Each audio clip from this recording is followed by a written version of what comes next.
Let's start in Russia, which has recorded its highest COVID-19 fatalities in 24 hours, with 174 deaths, raising the tally to 4,142.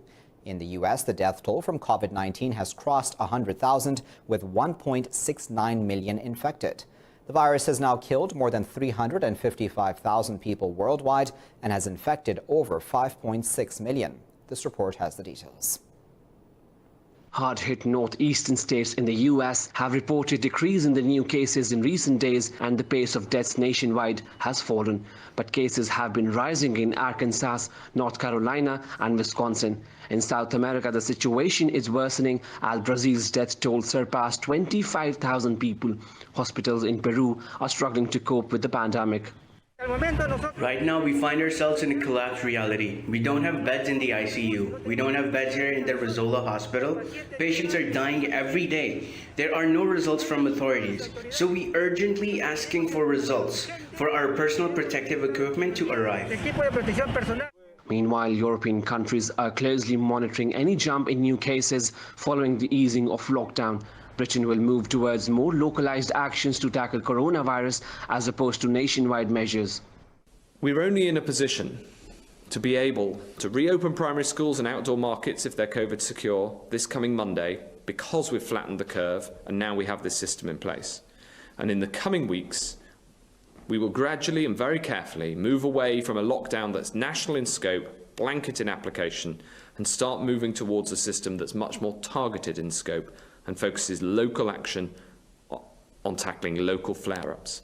Asia, South Korea is witnessing a second wave, reporting the most cases since April 5th as infections rose for a third straight day. Infections and deaths continue to pile up in India, Bangladesh, Pakistan and Afghanistan, while the pandemic appears to be slowing down in Iran. In Pakistan, 36 people have lost their lives to coronavirus in the last 24 hours, taking the tally to 1,260. The health ministry says 2,076 more cases were recorded, with the total number of infections crossing 61,000. The ministry said over 8,000 tests were conducted yesterday, as the total in China's internal affairs. China's parliament passed the Hong Kong security law today, which aims to tackle secession, subversion and terrorist activities in the city. 2,878 voted in favor of the bill, 1 against it, while 6 legislators abstained from casting their ballot. Earlier, Secretary of State Mike Pompeo notified the U.S. Congress that his country no longer considers Hong Kong autonomous from mainland China. U.S. Congress members also threatened to slap economic sanctions against Beijing. Iran has rejected Washington's decision to end sanctions waivers for nations that remain in the Iran nuclear accord. It said the U.S. is trying to distract public opinion from its continued defeats at the hands of Iran. The U.S. decision to end the sanctions waivers comes in response to the recent Iranian fuel shipments to Venezuela.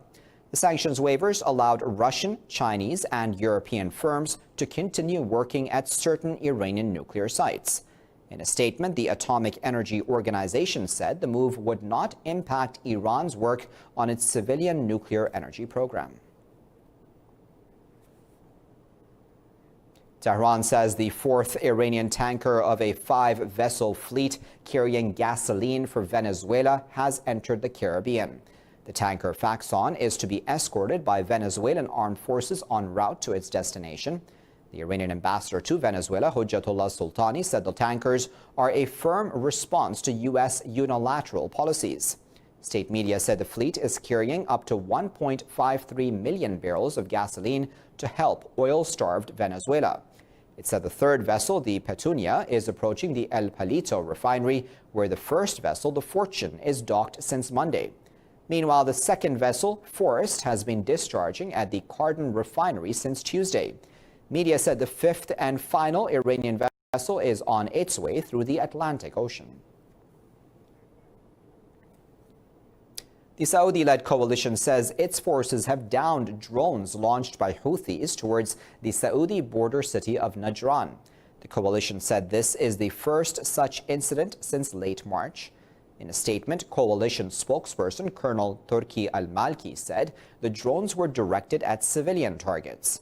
He said the alliance will continue to take deterrent measures to neutralize and destroy Houthi capabilities. Al-Malki accused rebels of violating the ceasefire and de-escalation initiative announced by the coalition on April 9th. There was no immediate comment from the Houthi group about the attack. Pakistan's Prime Minister Imran Khan will attend a high-level event, Financing for Development in the Era of COVID-19 and Beyond, today. The virtual event is being hosted by the Prime Ministers of Canada and Jamaica and the UN Secretary-General Antonio Guterres. The Foreign Office said the Prime Ministers of Japan, the UK, Vice-Chancellor of Germany and the Saudi Crown Prince will also address the event. It said the Premier will share his vision on possible ways to address financial challenges of developing countries. It said debt vulnerability of developing countries will be one of the 6 interlinked financial issues discussed. Khan had called for a global initiative on debt relief to create fiscal space for developing countries in the context of the pandemic. Pakistan has called on the UN Security Council to hold India accountable for its war crimes in occupied Kashmir. The occupied valley is reeling under New Delhi's crushing curfew and communications blackout for the past 298 days. Pakistan's envoy to the UN, Munir Akram, warned that inaction by the 15-member body over foreign aggression in IOK comes at a high cost. Addressing a virtual UNSC meeting, Akram asked the Council to focus on the causes of emerging and long-standing conflicts.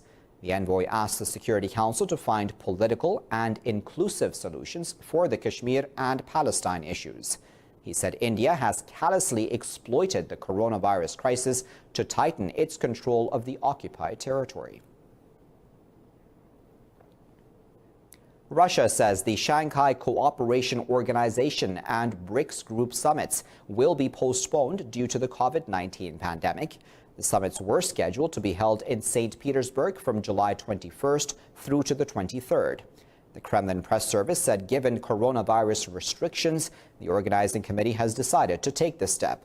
It said new dates for the summits will be set depending on the epidemiological situation in member countries.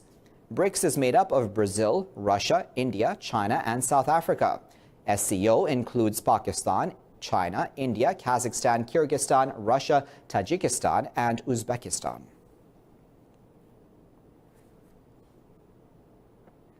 In Libya, recent advances by government forces have thrown a year-long offensive by Khalifa Haftar on Tripoli into jeopardy. With extensive Turkish backing, the UN-backed government has been able to push Haftar back from his foothold in southern Tripoli. Libya has been split since 2014 between rival factions based in the capital Tripoli and in the east. The GNA took a string of small towns linking Tripoli to the Tunisian border last month. Last week, it also took Watia, a strategic airbase near Tripoli, as well as 3 small towns to the southwest. In a statement, a government spokesperson said Haftar forces have withdrawn to the city of Bani Walid. Those following events witnessed LNA's withdrawal to the city of Bani Walid, 150 kilometers southeast of Tripoli, as well as the expulsion from its airport in groups. The first and second days of Eid al-Fitr witnessed the arrival of 18 airplanes at the airport, 2 of which are Ilyushin planes and 16 Antonov planes. I'll be back after this break with plenty more news. Stay tuned.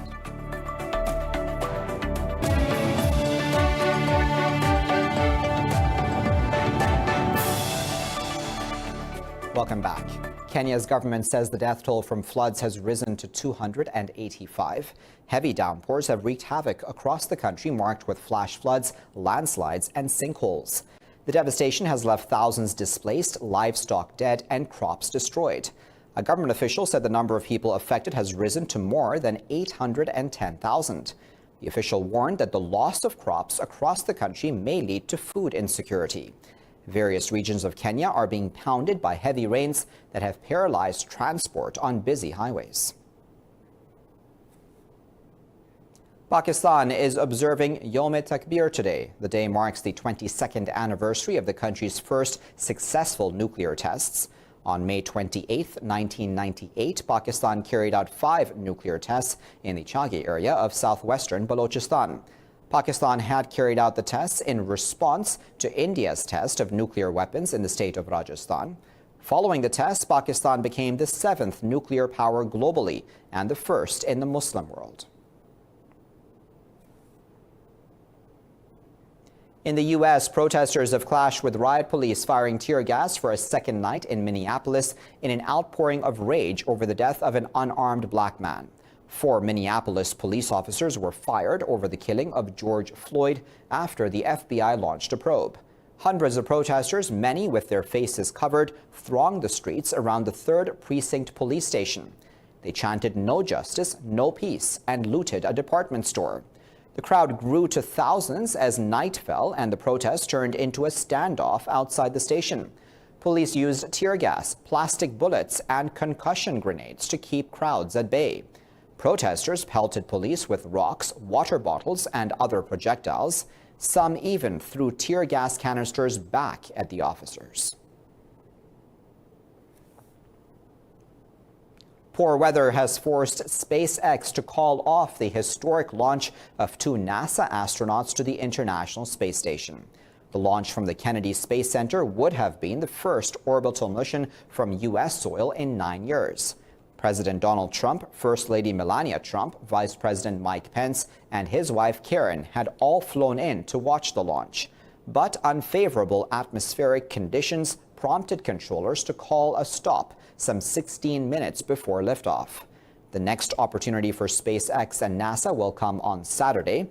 If that is no good, there will be a 3rd opportunity on Sunday.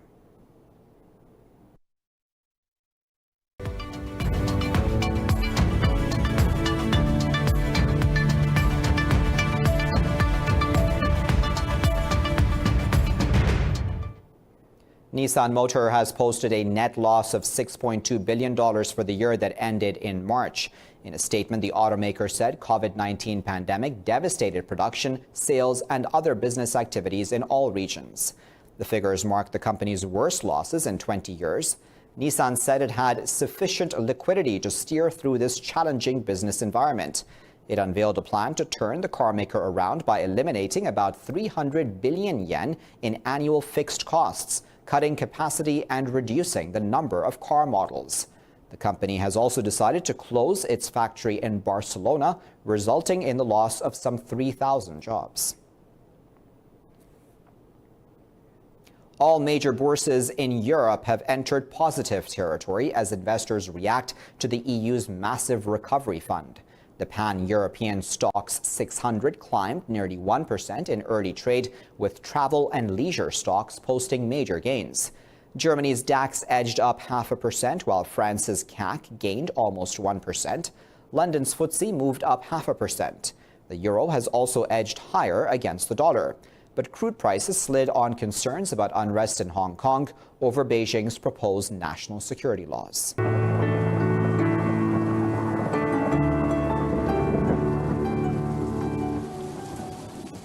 Time now to find out what the weather is like around the world.